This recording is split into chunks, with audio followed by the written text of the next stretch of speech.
Greetings, everyone. This is Rock and Roll Spot Convention with the Weekly Comic Book Roundup. We've got a decent sized haul of DC books this week, so let's get started. Kicking things off, we've got Batman and Robin Year 1, Number 2. Where we left off, a new player had arrived in Gotham.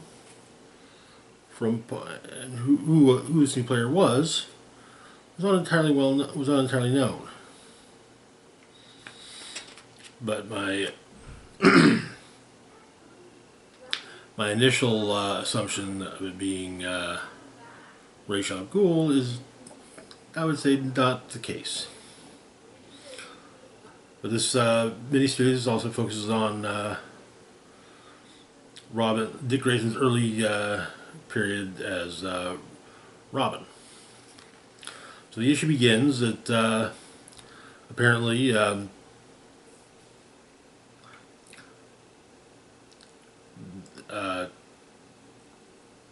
at Gotham Child Protective Services, some of the caseworkers there are basically making a betting pool as to how long before Bruce Wayne screws up and Dick Grayson is placed in a normal home with competent parents. This is being discussed as the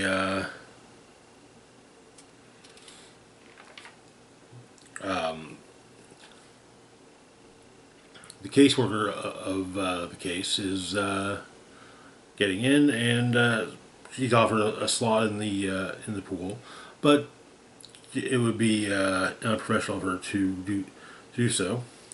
In fact, she's headed to Wayne Manor, and she's hoping that Wayne isn't putting the Grayson kid in any kind of danger. At Stanley Wayne Manor, Robin is training with evasion tactics.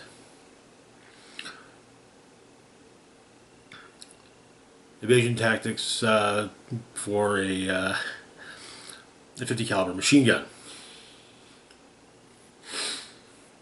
and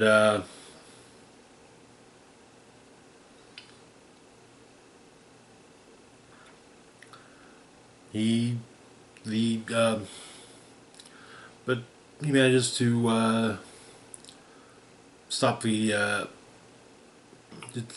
basically take out the machine gun by kicking a Joker fish into the down the barrel. But they have to get changed for their visit from Child Protective Services.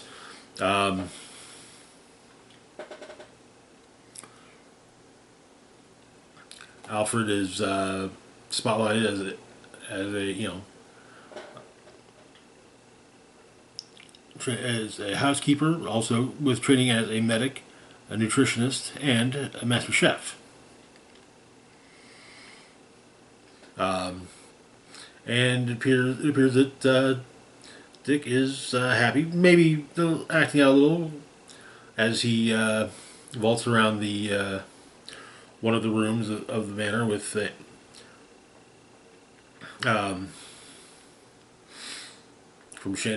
basically leaping from chandelier to chandelier and then to a chair.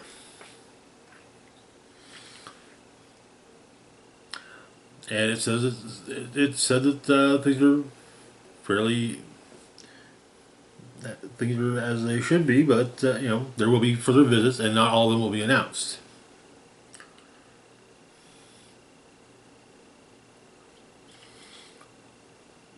But our mystery villain apparently a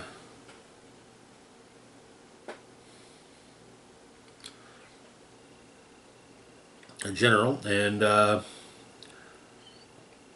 he has a visitor, Two-Face. basically Two-Face is looking to partner up with his general. Um, he's got some information, a police file that says he has a police file in his possession that could be helpful. And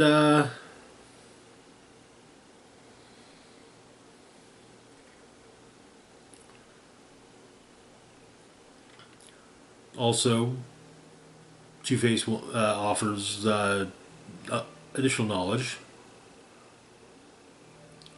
His knowledge of the gods of the underworld. But the alliance will be this alliance will be considered.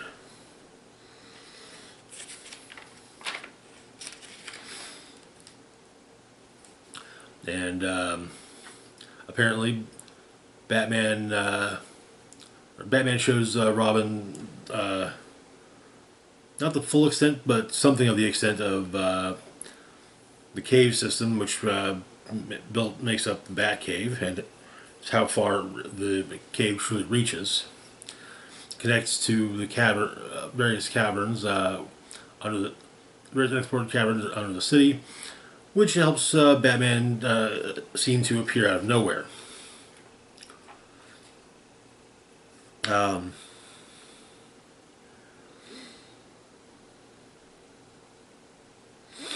Then the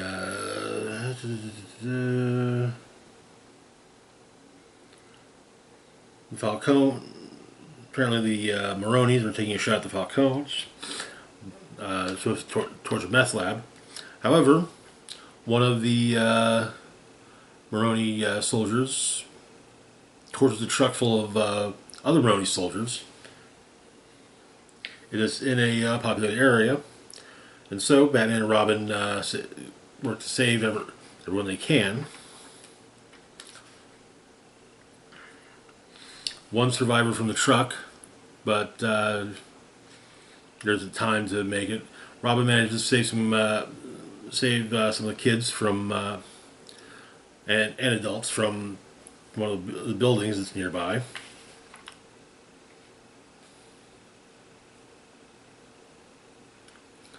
And a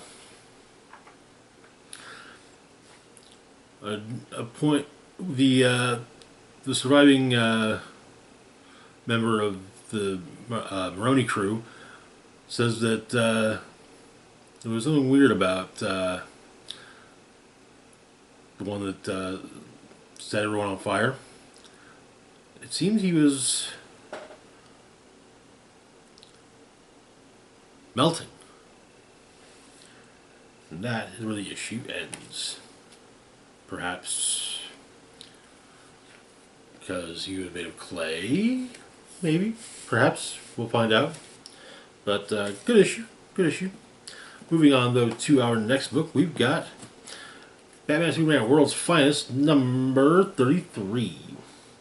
Where we left off, Eclipso had managed to turn the League, well, crystallize the League. With the exception of Batman. Or, actually no, not with the exception of Batman. Batman is also crystallized. However, Robin's able to help. He has an amulet from Dr. Fate. And Bruce Gordon and Eclipso are headed towards a U.S. satellite control network in Greenland. And they're basically going to try to disrupt all the satellites. Everything seems to be disrupted, including power in Chicago. Green Arrow and Hawkman are dealing with the situation of the Republic of Mustan. In Greenland,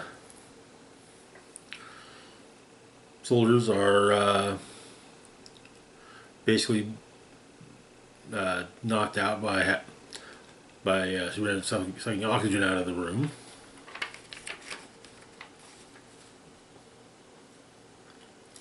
But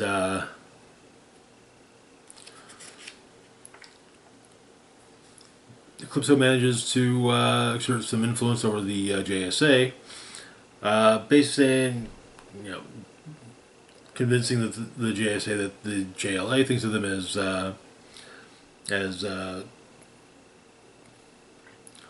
old men, and also that the JLA are a bunch of thieves, who sees them as, like I said, doddering old fools.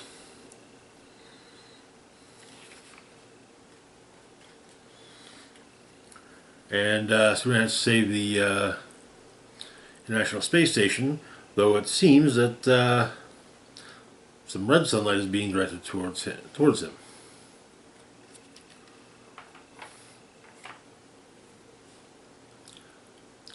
Flash is able to snap Flash out of the Eclipso encouraged jealousy. Hal Jordan's able to snap Alan Scott out of it as well, and the League and the JSA manage to work together, and Batman comes up with a plan to stop Eclipso, which succeeds, and the JSA and the JLA once again say that, you know, they're on the same side. And yeah, you know, the JLA is kind of the current, you know, the heroes of today, but you know, the JSA lit the torch that the JLA carries, and that is where the issue ends. Good issue.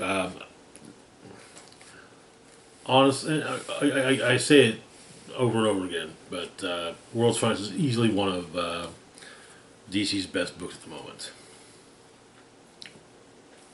Moving on, though, to our last book for the moment, we've got Catwoman number 70.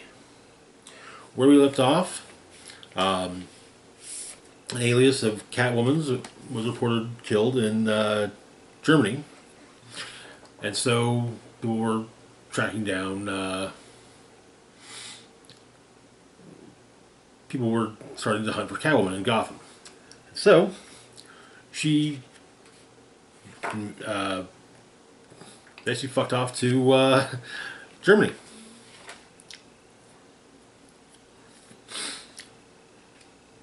Looking to get in touch with her former contacts.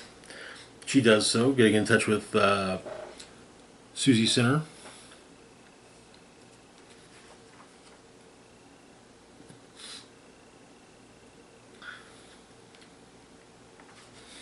But Catwoman, even in her disguise, Catwoman is noticed and gets some pictures taken of her. There's a bounty out on her. 10K just for pictures. No, 10,000 euros just for pictures. But Selena feels that she's being followed, being hunted even, and she tells Susie this. But apparently, a criminal organization that the two used to work for is starting to fall fray from infighting.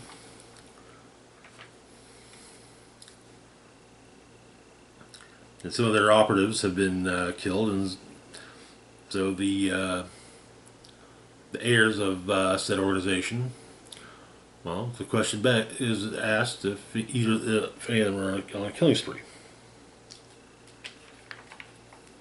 But Catwoman tells Susie to get to a safe house, and Catwoman basically manages to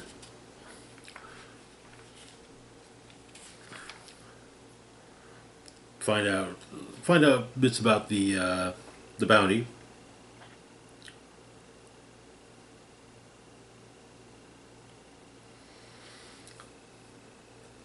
And